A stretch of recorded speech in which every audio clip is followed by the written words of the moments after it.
Saudara-saudari yang terkasih dalam Kristus, Shalom. Selamat bertemu kembali dalam refleksi renungan hari Kamis Pekan Biasa ke-23, 12 September 2025.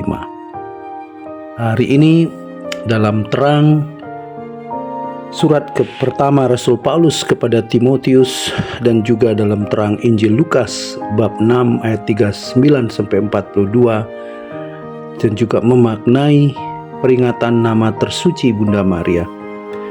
Saya mengadakan perjalanan dari Roma menuju Orvieto. Di sana ada basilika yang terkenal dengan mujizat Ekaristi.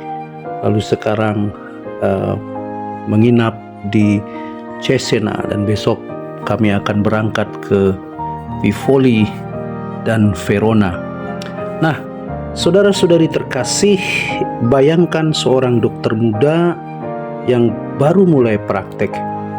Ia belajar teori dengan sangat baik. Namun saat berhadapan dengan pasien yang sungguhan, tangannya gemetar. Ia bertanya dalam hati, benarkah obat ini akan menyembuhkan? Benarkah tindakan ini akan berhasil? Ia menguasai ilmu, tetapi hatinya masih penuh keraguan. Namun saudara, suatu hari setelah melihat seorang pasien pulih dengan cepat berkat perawatan yang ia lakukan, ia mulai percaya penuh pada ilmunya. Pengalaman nyata itu meneguhkan teori yang ia pelajari. Begitulah saudara-saudara, seringkali hidup iman kita. Kita tahu ajaran gereja, kita ikut misa, kita menerima Ekaristi, tetapi hati kecil kita masih bertanya, benarkah Yesus hadir di altar? Benarkah roti ini adalah tubuhnya? Inilah yang dialami oleh seorang imam bernama Petrus dari Praha yang meragukan kehadiran nyata Kristus dalam Ekaristi. Saat ia mengucapkan doa konsekrasi di Bolsena, hosti yang ia pegang mengalirkan darah. Darah itu menetes ke kain altar Colporale dan sampai sekarang disimpan di Basilika Orvieto. Mujizat ini saudara-saudara bukan tontonan, bukan sekedar sensasi, melainkan jawaban kasih Allah kepada hati yang ragu. Kristus tidak menghukum imamnya Petrus dari Praha, melainkan meneguhkan imannya. Dari peristiwa inilah gereja mendapat kekuatan untuk merayakan pesta Corpus Christi, hari raya tubuh dan darah Kristus.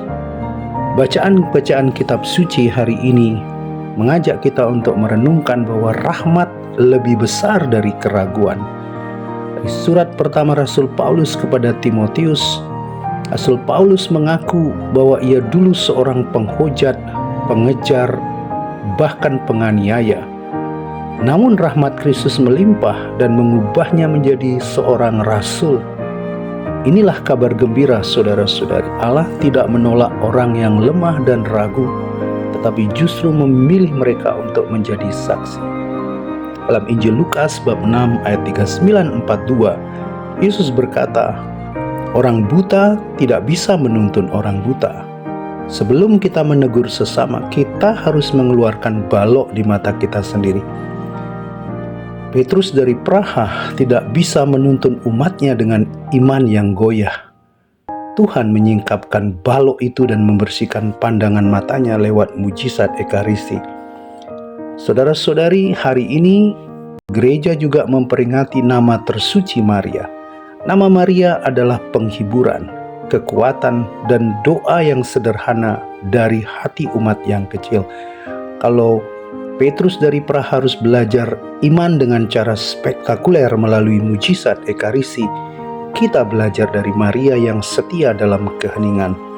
Ia tidak menuntut bukti, tetapi berkata, fiat voluntas tua, terjadilah padaku menurut perkataan. Nama Maria, saudara-saudari, adalah doa yang menenangkan hati ketika kita digelisahkan oleh keraguan. Dengan menyebutnya, kita dibimbing menuju Yesus sumber iman kita.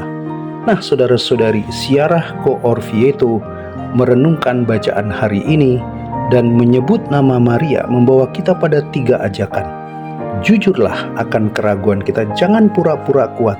Keraguan saudara-saudara bisa menjadi pintu rahmat bila kita serahkan kepada Kristus. Bersihkan pandangan iman kita, jangan hanya melihat debu di mata orang lain, tetapi izinkan Kristus menyembuhkan balok di matamu, di mataku, di mata kita. Dan belajarlah dari Maria, sebut namanya dalam doa sederhana. Iman tidak selalu butuh bukti spektakuler, cukup kerendahan hati untuk percaya pada janji Allah. Saudara-saudari, seperti dokter muda yang akhirnya yakin setelah melihat pasiennya sembuh, kita pun diteguhkan bahwa Kristus sungguh hadir dalam Ekaristi. Mujizat di Orvieto adalah tanda kasih, Paulus adalah saksi rahmat, dan Maria adalah jalan iman sederhana. Semoga permenungan ini, perjalanan ziarah kami dari Roma menuju Orvieto dan beristirahat sejenak di Cesena, dan besok akan melanjutkan perjalanan ke Verona, boleh menjadi berkat bagi Anda semua dimanapun Anda berada. Tuhan memberkati. Shalom. Amin.